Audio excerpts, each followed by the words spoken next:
বাঙালির পাকশালায় আপনাদের জানাই স্বাগত।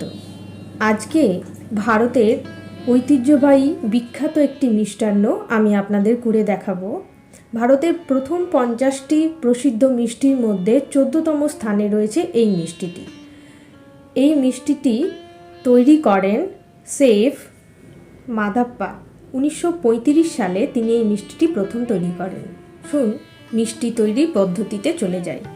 আমি 100 গ্রাম বেসন নিয়ে নিলাম। আগেই আমি 1 কাপ চিনি 2 কাপ জল দিয়ে একটা রস বা শিরা তৈরি করতে দিয়েছি। এবারে আমি শিরা তৈরি হওয়ার ফাঁকে কাজু বাদামগুলোকে এইভাবে কেটে নিচ্ছি। প্রথমেই বলে রাখি, ট্র্যাডিশনাল এই মিষ্টান্নে, প্রকৃত যে মিষ্টান্ন, সেখানে কিন্তু কাজু বাদামের ব্যবহার হয় না, মূলত ঘি এবং বেসন ও চিনি দিয়ে তৈরি হয়। কাজেই এই কাজু বানানোটা আমার নিজস্ব চিন্তাভাবনা। রসটা হাতে মেখে দেখলাম টান টান হয়ে গেছে। এবারে আমি কড়াইয়ে বেসনটা দিয়ে অল্প আঁচ কমিয়ে বেশ কিছুক্ষণ ধরে খুব ভালো করে ভেজে নেব।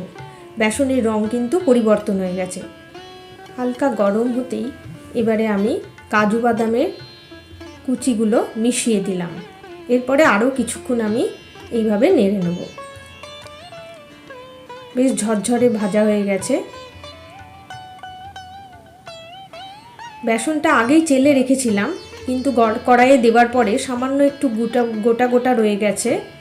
কাজু বাদাম ছাড়াও বেসনটা গোটা রয়ে গেছে, তাই আমি একটু ভালো করে নেড়ে দিলাম। আপনারা এইভাবেও করতে পারেন, অথবা ঠান্ডা হলে হাতে একটু ডলে নিতেও পারেন। এবার কড়াইয়ের মধ্যে আমি রসটা ঢেলে দিলাম। একটু ঢেলে নিয়ে এর মধ্যে আমি ভেজে রাখা বেসনগুলো দিয়ে দিলাম। এবারে রসের মধ্যে আস্তে আস্তে এইভাবে পাক করতে থাকবো আমি। চিনিটা কিন্তু আপনারা নিজেদের চিনির স্বাদ মতন দেবেন, ঠিক কতটা মিষ্টি খাবেন সেই রকম। এটা একটু মিষ্টি হলেই ভালো লাগে, কম মিষ্টি খুব ভালো লাগে না, কিন্তু যারা মিষ্টি কম খেতে পছন্দ করেন তারা কিন্তু কম পরিমাণে দেবেন। আমি যে পরিমাণ দিয়েছি সেটাতে কিন্তু খুব কড়া মিষ্টি হবে না।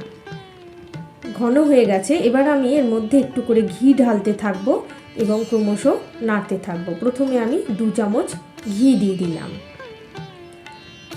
ঘি দিয়ে বেশ কিছুক্ষণ নাড়বো। এখন কিন্তু আমি আঁচটা কমিয়ে দিয়েছি, ঘন করার সময় একটু বাড়িয়ে দিয়েছিলাম। একটু শক্তই হয়ে গেছে, রসটা আর একটু থাকলে বোধহয় ভালোই হতো। আর একটু ঘি দিয়ে দিলাম। এইভাবে আমি ঘি দিতে থাকবো এবং ক্রমশ নাড়তে থাকবো। ভালো করে নাড়তে হবে, লক্ষ্য রাখতে হবে যেন পুড়ে না যায়।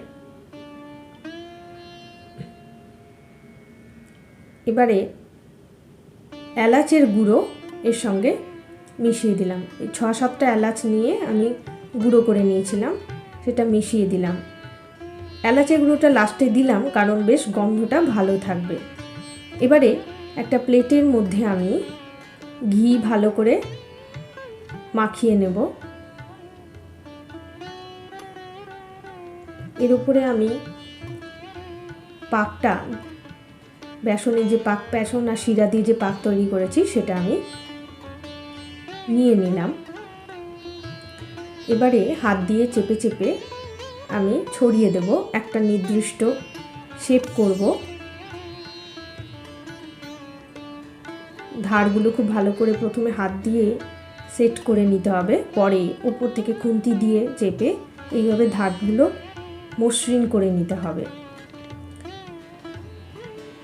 আর যে টুকরো আমি কাজু বাদাম সরিয়ে রেখেছিলাম অল্প, সেটা এবার উপর থেকে আমি প্রথমে ছড়িয়ে দিলাম। এবারে ভালো করে চেপে চেপে বসিয়ে দেব।